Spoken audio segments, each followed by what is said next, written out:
Hi అండి, welcome to Sukanya blogs. ఎలా ఉన్నారండి? బాగున్నారా? ఈరోజు మన రెసిపీ వచ్చి డాబా స్టైల్ మష్రూమ్ కర్రీ అన్నమాట.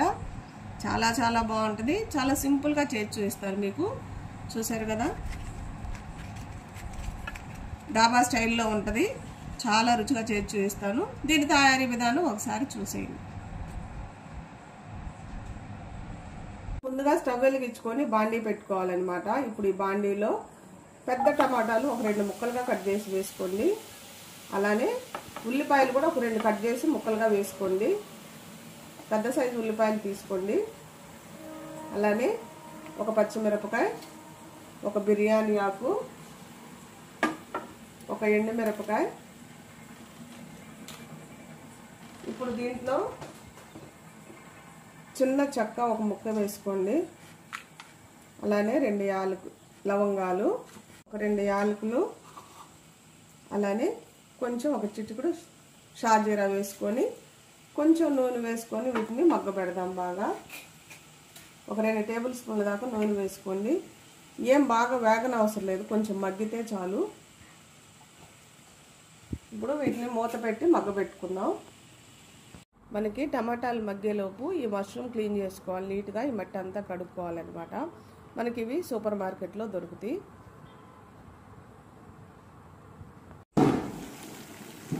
చూసారు కదా, టమాటాలు ఉల్లిపాయలు చక్కగా మగ్గిపోయినాయి. మనకి ఇలా మగ్గితే చాలు. దించుకునే ముందు కొన్ని జీడిపప్పులు వేసుకోండి. ఒక గుప్పెడు జీడిపప్పు వేసుకొని 1 నిమిషం వీటిని కూడా మగ్గబెట్టి స్టవ్ కట్టేసుకొని చల్లగా అయినాక మిక్సీ పట్టుకోవాలన్నమాట. చూసారు కదా, జీడిపప్పు కంపల్సరీగా వేసుకోవాలి. అప్పుడే మనకి కుర్మా అనేది బాగుంటుంది. స్టవ్ కట్టేసుకుందాం. చల్లగా అయినాక మిక్సీ పట్టుకుందాం. ఇప్పుడు చల్లగా అయిన దాన్ని మనం మిక్సీలో వేసుకొని మిక్సీ పట్టుకోవాలి. కొంచెం నీళ్ళు వేసుకొని వీటితో పాటు మనం కొన్ని ముందుగానే వేయించి పెట్టుకున్న ఉల్లిపాయలు ఉంచుకోండి. ఉల్లిపాయలు ఇలా వేయించుకోండి. చూసారు కదా, ఇలా ఈ ఒక గుప్పెడు వేసుకోండి. కొంచెం నీళ్ళు వేసుకోండి. మెత్తగా పేస్ట్ చేసుకుందాం. అదే బాండీ పెట్టుకొని ఒక 4 టేబుల్ స్పూన్ల దాకా నూనె వేసుకోండి. కొంచెం నూనె వేడవనిద్దాం. కొంచెం నూనె వేడైందిగా మనం ముందుగా కట్ చేసి ఉంచుకున్న మష్రూమ్ వేసుకొని కొంచెం లైట్గా నూనెలో వేపుకుందాం.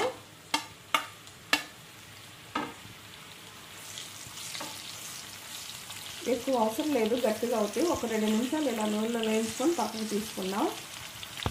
మనం ఈ మష్రూమ్ వేసుకొని ఒక 2 నిమిషాలు నూనెలో ఇలా వేయించుకోవాలి. వీటిని నూనెలో ఎక్కువ వేపకూడదండి. ఒక 2 నిమిషాలు చాలు. తీసుకుందాం బయటికి. గట్టిగా అయిపోతాయి అన్నమాట. ఇప్పుడు ఇదే నూనెలో మనం మిక్సీ పట్టుకున్న పేస్ట్ వేసుకొని వేయించుకోవాలి. కొంచెం ఈ మిక్సీలో కూడా నీళ్లు కలిపి పోసుకుందాం. దీంట్లో మిక్సీ తిప్పుకొని ఒక 1/2 గ్లాస్ నీళ్ళు దాకా వేసుకుందాం.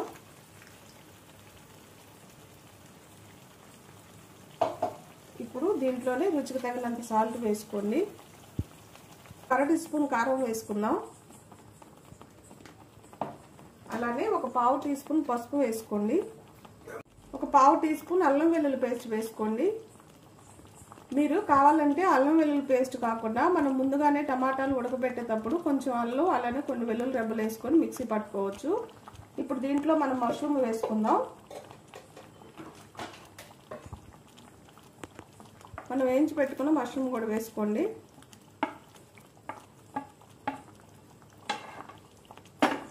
ఇదంతా ఒకసారి కలుపుదాం బాగా.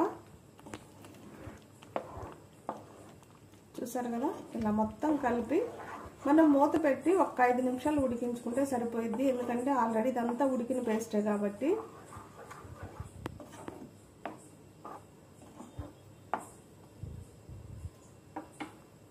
మూత పెట్టి ఒక 5 నిమిషాలు ఉడికించుకుందాం. చూసారా, మన కుర్మా రెడీ అయిపోయింది. కొంచెం నూనె పైకి తేలింది కదా, చూడండి ఎలా ఉందో. ఇప్పుడు దీంట్లో కొంచెం కొత్తిమీర వేసుకుందాం దించే ముందు. అలానే కొంచెం కసూరి మేతి వేసుకోండి. చూసారు కదా, ఇది కొంచెం వేసుకోండి. ఇప్పుడు దీంట్లో బటర్ వేసుకోండి. కొంచెం ఒక్కసారి కలిపి స్టవ్ కట్టేసుకుందాం. ఇవన్నీ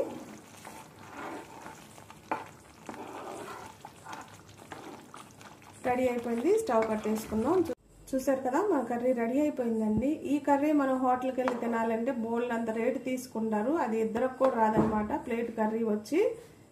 కానీ మనం ఇంట్లో ఇలా చేసుకొని ఇంటల్లా పాది తినేసేయచ్చు. సూపర్గా ఉంటుంది అనమాట ఈ దాబా స్టైల్ మష్రూమ్ కర్రీ. మీకు నచ్చినట్టయితే లైక్, షేర్, సబ్స్క్రైబ్.